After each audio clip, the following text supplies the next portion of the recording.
Saya yang memimpin perundingan, saya yang memutuskan segala-galanya. Ya. Kenapa yang akan perah mandi dia kata rusuh? Kenapa yang akan perah dia kata depu? Mandu kata depu buka. Memangkah tanggungjawab, tapi jelah rakyat nak depu.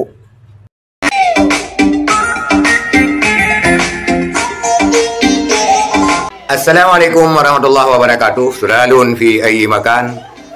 Pada kesempatan ini kita lihat Bang Kuboy. Bang Kuboy ini mengirim pesan kepada Wali Nanggro Malik Mahmud Al-Haidar agar Malik Mahmud tidak hanya larut di istana, kata Bang Kuboy. Turun ke kampung-kampung, turun ke tempat-tempat masyarakat, ke Aceh Timur dan ke Aceh-Aceh lainnya untuk melihat rumah-rumah penduduk yang sudah sangat-sangat tidak layak huni. Jangan hanya berbicara tentang segala sesuatu ditanganinya oleh Malik Mahmud ketika MOU, dan Bang Kuboy memang mengatakan ya. Tapi yang terpenting sekarang, lihat kondisi rakyat yang sangat-sangat memprihatinkan. Kita lihat video Bang Kuboy terhadap statement daripada Wali Nanggro Malik Mahmud Al-Haidar. Saya yang memimpin perundingan, saya yang memutuskan segala-galanya. Ya. Kenapa yang akan perah mandi dia kata rusuh? Kenapa yang akan perah dia kata depu? Mandu kata depu buka. Memangkah tanggungjawab, tapi jelah rakyat nak depu. Ya jadi mu ke kibar demo kau. Ada depu. Ada ikah na kadu pedenan. Nak tahu kata do kuali no di Aceh, nak tahu kata gangin di kabupaten, kangin. Teh demo nak payah tak bangun. Anak gangin hidup bandar Aceh kah tak kata ro kajut.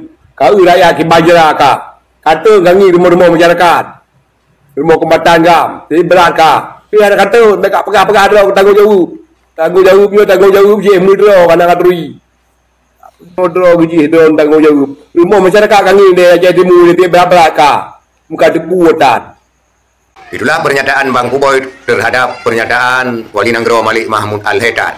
Memang kedengarannya agak-agak keras, tetapi itulah bahasa daripada kemungkinan seorang kompadan. Dan kita tidak mempermasalahkan masalah bahasa tersebut. Yang penting pesan tersampaikan.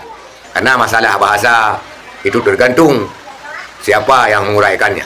Kalau memang bahasa-bahasa tentara memang agak kasar sedikit, tapi itu dapat kita maklumi dan bukan menjadi problem yang besar.